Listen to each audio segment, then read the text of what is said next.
6টি ফুল আর লক্ষ লক্ষ প্রজাপতিতে ছেড়ে চলে যাব। এমন একটা দিন আসবে যেদিন আর্মিদের মাঝে সকালে ঘুম থেকে উঠে আর্মিরা ফোন হাতে নিয়ে মনে পড়বে যে আজ বিটিএস এর লাস্ট কনসার্ট বা আজ তাদের ডিসব্যান্ড হওয়ার দিন। আর্মিরা আমাদের 7 রাজাকে হারাবো।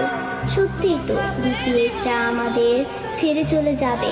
এমন একটা দিন আসবে যেদিন আমাদের ওর উপরে প্রেরণামূলক কথা বলার জন্য বা আত্মবিশ্বাসী গড়ে তোলার জন্য আলেম থাকবে না, নিজের প্রশংসা নিজে করানোর জন্য জিন থাকবে না, আমাদের স্যাড কিং ফুকা থাকবে না, একটা মুচকি হাসি দিয়ে সকলকে হাসানোর জন্য